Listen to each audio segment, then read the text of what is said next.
Muy buenas noches y bienvenidos a un nuevo podcast de Neroncete. Bueno, los que seguís este podcast sabéis que tiene dos ramas, la que hace referencia a la tecnología y otra donde hablo sobre derecho laboral, cuestiones de trabajo, seguridad social, contratos y ese tipo de asuntos que es a lo que yo me dedico, digamos, profesionalmente. Entonces, hoy quería hacer un comentario. Intentaré ser lo más conciso posible porque el tema tiene muchas ramificaciones sobre todo el tema de cómo reclamar los derechos un trabajador, a dónde ir, de qué manera plantearlo, todo el tema de tribunales de mediación y arbitraje, juicios y tal, porque la verdad es que en el despacho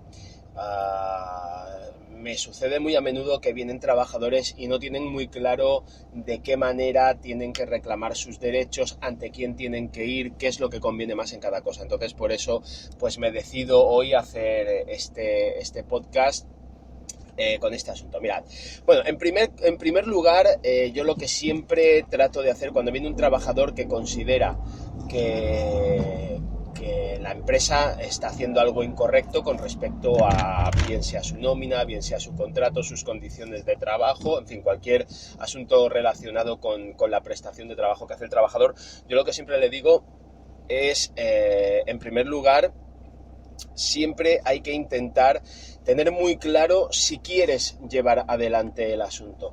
Es decir, a nadie se le escapa, y creo que es una obviedad, que si tú, en el momento en que tú plantees una reclamación ante la empresa, por muy justa que ésta sea, evidentemente ya tienes un problema en la empresa. Me ha pasado muchísimas veces, pues gente que ha hecho una reclamación con total justicia, pues a lo mejor pues cosas que no se estaban respetando en la empresa, pues como por ejemplo se me da mucho en el despacho, pues vacaciones que ha pasado un año y no se han disfrutado íntegras, pues horas extras que no se están ni abonando en dinero ni compensando, y que son reclamaciones de lo más justo, y resulta pues que cuando me han pedido que haga un informe, que cuantifique cuánto se les tiene que abonar, todo este tipo de cosas, y cuando el trabajador pues en muchos casos con la buena voluntad de que se le respeten sus derechos, pues presenta este escrito,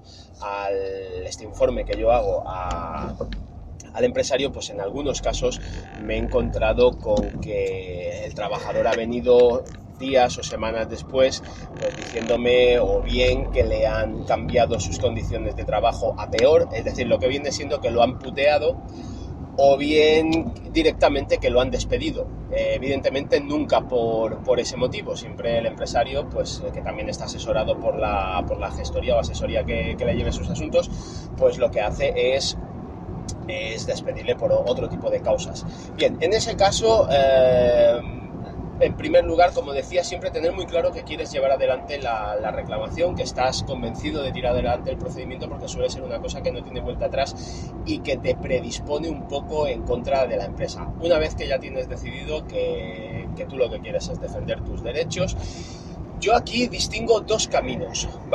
Voy a intentar ser claro en esto. El primer camino es el judicial, es el administrativo judicial, que es lo que supone acudir en primer lugar, y siempre en primer lugar, porque es obligatorio, al Tribunal de Mediación y Arbitraje. En cada comunidad autónoma existe un Tribunal de Mediación y Arbitraje, y posteriormente, si no existe un acuerdo, ya pasaríamos directamente a la vía judicial. Ese sería el primer camino para reclamar los derechos. En segundo lugar, existe una fórmula, digamos, intermedia, que sería intermedia a la vía judicial administrativa, que sería acudir a la inspección de trabajo.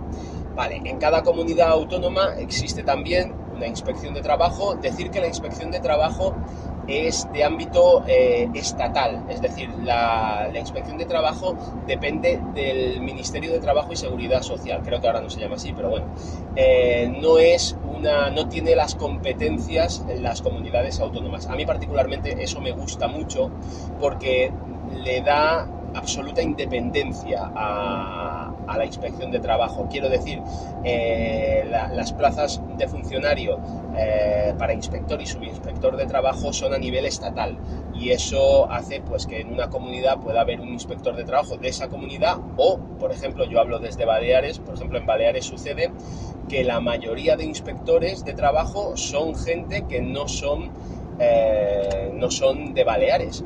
Entonces tienen su plaza, su destino aquí, no sé por qué han llegado aquí. Quizá me imagino que lo normal es que Baleares no sea una plaza muy apetecible porque por el tema de la insularidad no tienes la posibilidad de desplazarte vía por carretera a tu ciudad o tu provincia de origen, pero aquí hay muchos inspectores y subinspectores que no son nacidos en Mallorca, y eso además a mí me gusta mucho porque les da independencia, y yo así lo noto que los inspectores que no tienen arraigo en la isla, pues digamos ciertas costumbres de aquí, pues, o ciertas formas de ser de aquí, pues no transigen tanto con ellas. Bien, esas serían las dos vías. Por un lado, la vía administrativo-judicial, Tribunal de Mediación y Arbitraje, o bien, y luego posteriormente juzgado, o bien ir a la inspección de trabajo y reclamar de la inspección que investiga la situación. ¿Cuándo aconsejo yo ir en primer lugar a la inspección de trabajo? Porque, inciso, acudir primero a la inspección de trabajo no significa que posteriormente no puedas ir ante el tribunal, en absoluto. La inspección de trabajo simplemente es un órgano que se encarga de velar por el cumplimiento de la normativa. Entonces tú puedes ir a reclamar o a denunciar tu situación ante la inspección de trabajo, y si quieres al mismo tiempo denunciar ante los juzgados ese mismo asunto. No son incompatibles. Lo que pasa es que yo siempre aconsejo mucho no hacer uso de las dos al mismo tiempo. ¿Por qué?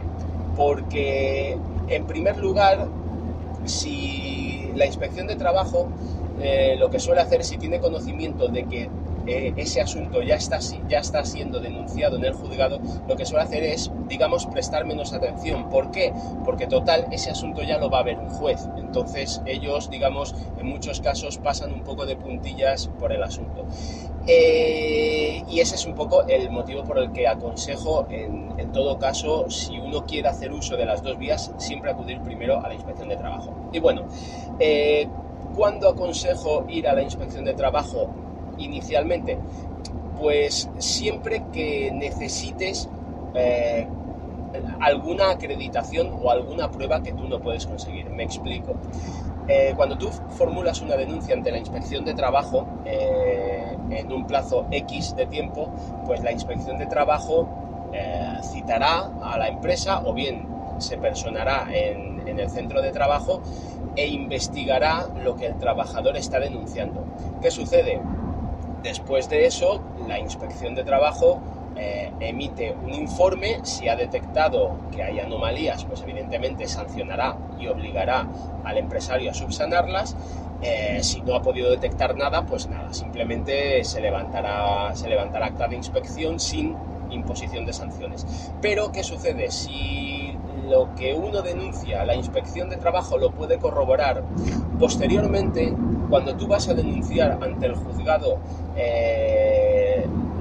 pues ese abuso o esa incorrección de la empresa, ya tienes una prueba, y como es lógico, un juez va a tener muy en cuenta una resolución de la inspección de trabajo a la hora de estimar la reclamación del trabajador. Yo os puedo decir que a mí se me ha dado el caso de yo presentar una resolución de la inspección de trabajo, pues confirmando un poco lo que yo denuncio posteriormente ante el juzgado, y automáticamente el juez me ha dado prácticamente la razón, independientemente de que la empresa haya negado lo que dice la resolución de la inspección de trabajo. Entonces es una herramienta muy buena para el trabajador, para llevar una fuerza al juicio, para tener unas posibilidades de éxito mayores, porque claro, el problema que se suele plantear en los juicios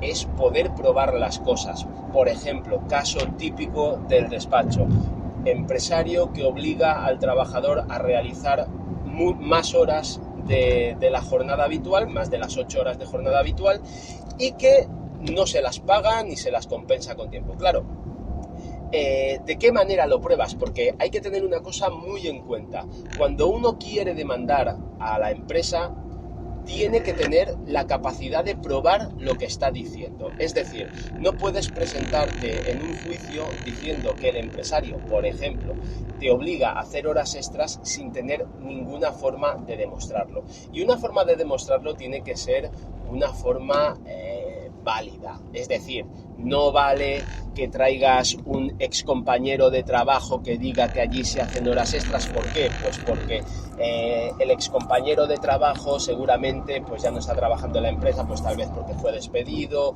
o tal, y entonces su testimonio para el juez no tiene mayor validez. Y aunque no haya sido despedido, aunque simplemente haya terminado su contrato, el juez a ese testimonio le va a dar un valor muy relativo.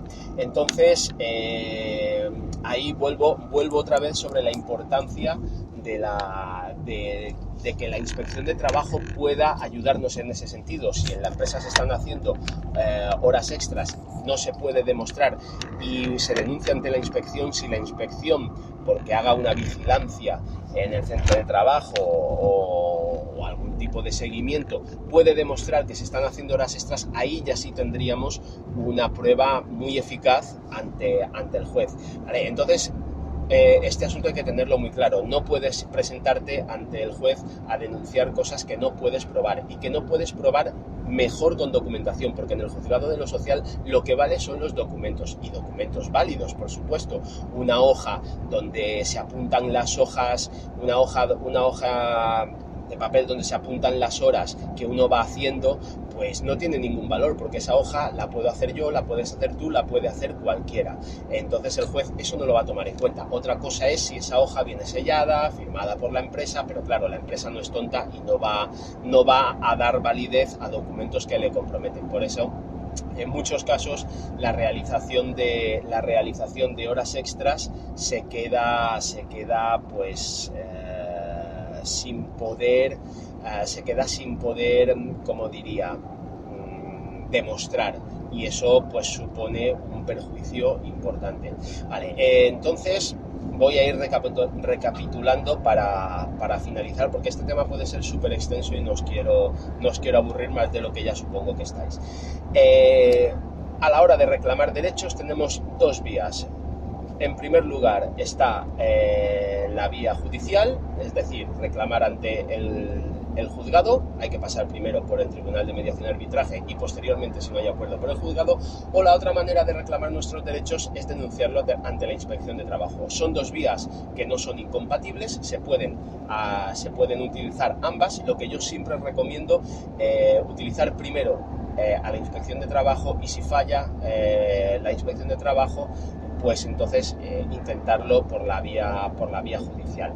Entonces, y sobre todo tener muy claro que cuando vamos a reclamar o cuando queremos tirar adelante una reclamación, tenemos que tener la capacidad de probar lo que nosotros decimos. Es decir, corresponde al trabajador demostrar que lo que está diciendo es cierto, y tiene que ser sobre todo con prueba en documento, y documento válido. ¿Vale? Hay un podcast anterior mío donde hablo un poco de la efectividad que tienen como elemento de prueba en un juicio, pues los correos electrónicos, los WhatsApps, Telegrams, Line y tal. Os recomiendo, porque tiene relación, os recomiendo, en la medida que os interese el asunto, pues que vayáis a escuchar ese podcast, porque os aclarará algunas cosas, yo creo, sobre el hecho de utilizar esos medios de prueba en un juicio. Y bueno, hay muchísimas más cosas que podría comentar respecto de este asunto, pero no quiero hacer el podcast muy denso ni muy cargante.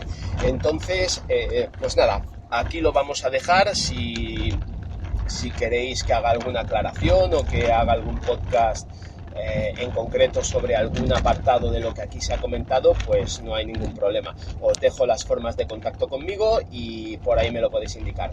En Twitter me encontráis como @neronct1, en el correo electrónico soy neronct1@hotmail.com.